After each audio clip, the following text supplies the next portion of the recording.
So we must do two things, two great things together, to encompass that enormous new view that lies before us, but to encompass it within the framework of science, to see it within the whole categorical framework of science, and to see that these two are not separate, but that they are wedded. The bigness of the idea, the newness of the idea, the greatness of it is one with the structure of science, the structure of being itself. And then we come really, or we feel, we hear, we experience all the time that we have another set of questions that comes up. It's those questions such as, but how does this affect me? What does this do to help me? How does this come to me? Is it of any use to me? You see, it's the me place, and that has a place value. You see, everything has a place value. It's all right to ask these questions. They will find their place in that whole infinite context of the one being, and they are ordered there, and they come up at the right time. They come up in the right place and time in the order of the evolution of our understanding and our development. But we're all familiar with these questions, and what we have to be aware of is where they come up. Where is that place value?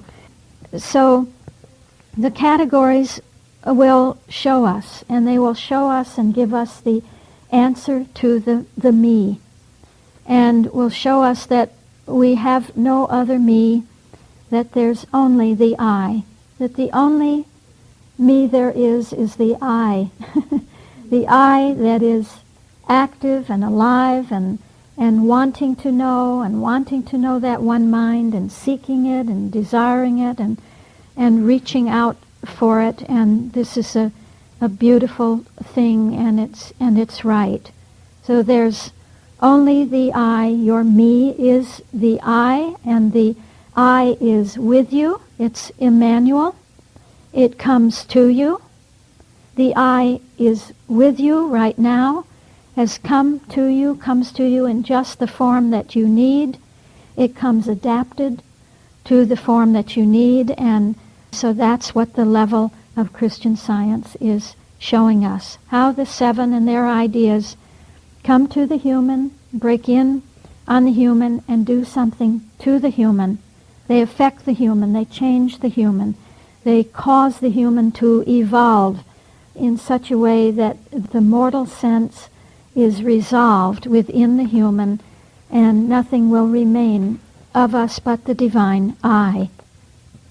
They bring gifts, really. The seven bring their gifts. They always bring something to the human. Each of these seven bring their gifts to the human. And those gifts are all coined and shaped and stamped with the divine, with divinity. And so the seven break in first in a way that is totally unearned. And you can, of course, be following your design of being. Say, take, for instance, the first instance that you have there as mind, and just look with me now at the level of Christian Science, and you see that the results, the findings that we have on the level of Christian Science are, once again, structured. They are, those findings then are ordered. They are ordered according to what we have designated there as A, B, C, and D. So as we look at the A, we see that the synonym brings just those ideas, those gifts to the human that are adapted. They're adapted to the human situation. It's a great grace, that gift of grace of the synonym coming and breaking in on us. And that's what we see here under what we have termed the A, that we get the gifts, the unearned gifts of the synonymous term, of mind. We didn't work for it. We couldn't have worked for it. We couldn't have earned it. We couldn't try hard enough and succeed greatly enough to have what we see there in the A.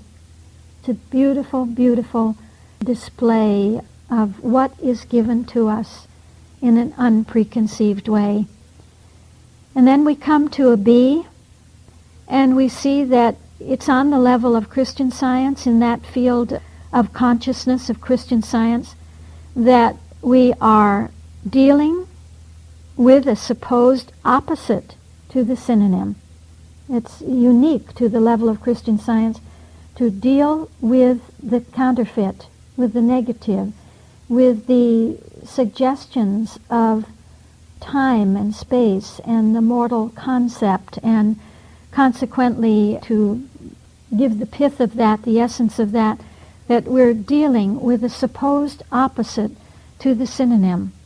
We think that supposedly there is something else apart from the synonym that is going on, that is doing something. But the onlyness and the allness of the synonym can deal with that. It deals with that belief within us.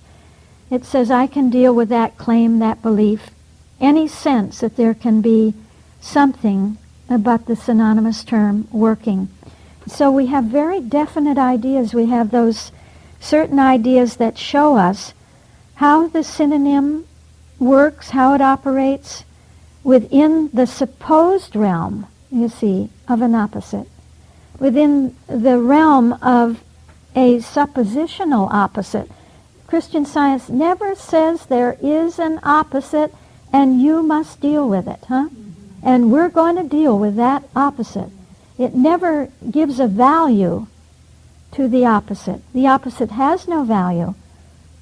Only the synonyms and their ideas have values, you see, are values, and will uncover that which has no value. So you have that which is real dealing with that which is unreal. Yeah. And that which is unreal is never real. Unreality has no reality. Yeah. So that's the B.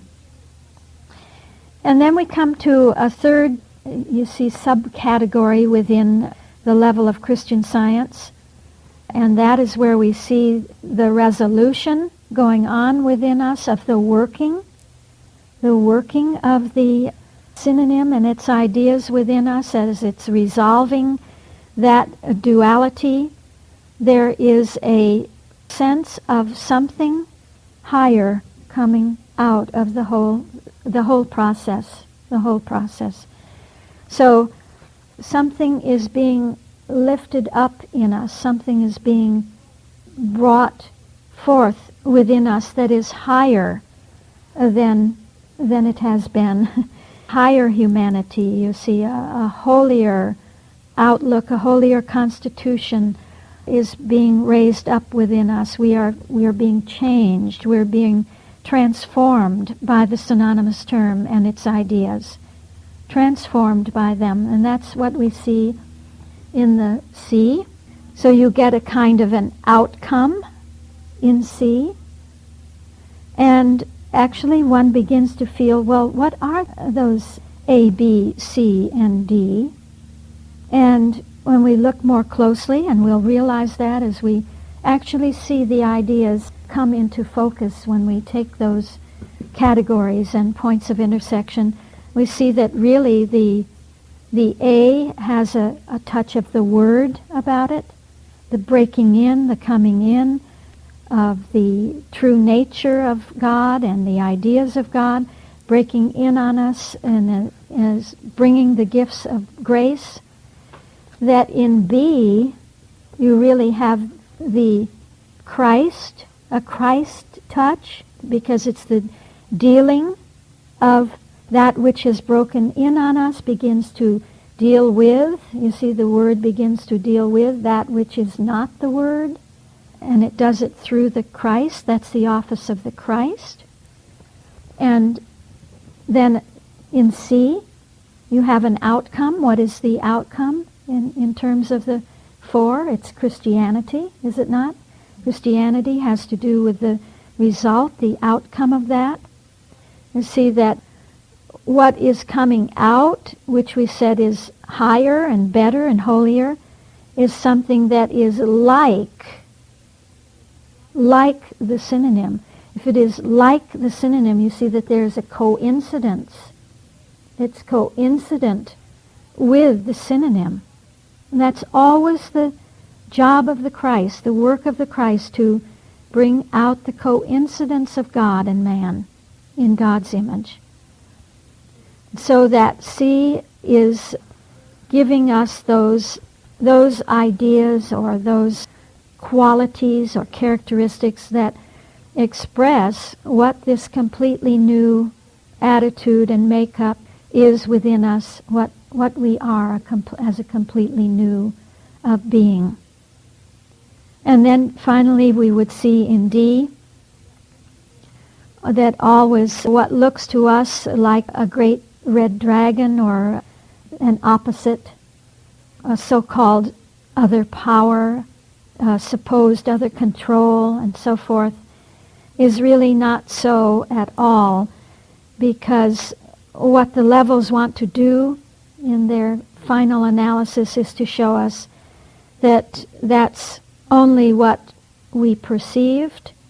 It's only what we perceive when we don't understand the synonymous term, and we don't understand what God is and how God operates and the multidimensional allness of that one being. So when our consciousness is not formed and shaped by the understanding of the synonymous term, then we think that we are experiencing the phenomena of the D. But we're not. We're not. We're really experiencing the resolution of everything to the point of seeing really what we would see in the two records of creation. You know, as we feel the impact of that consciousness of the synonymous term and its ideas on us, all the way through that whole multidimensional flow, just impacting us and coming to us and resolving the duality and establishing the new man, then really that standpoint of D, the science, becomes for us an equipollence, where we see that mind is saying, I am mind, I am not mortal mind. I am not mortal mind. So we get a sort of a second record of creation presentation in the D, which equates, of course, with column 7 in the dimensional structuring. You know, the beautiful thing about love is that love would show that to be a relationship of equipollence today. A relationship not of duality, but of oneness.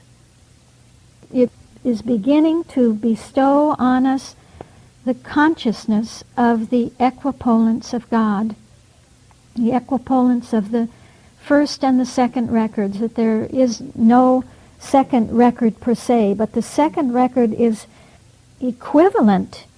It's equivalent in truth content with the first record. It tells us the same thing that the first record tells us, but it puts it in a different language. It adapts it to the language that we need as we are dealing with that claim of an opposite and are resolving that step by step through that sevenfold nature of the... So, as God would say in the first day, I am mind, and in the first statement of the second record, I am not mortal mind. And these are equivalent. They're the same. I am mind is equivalent to I am not mortal mind. It's a balance of statement. Yes.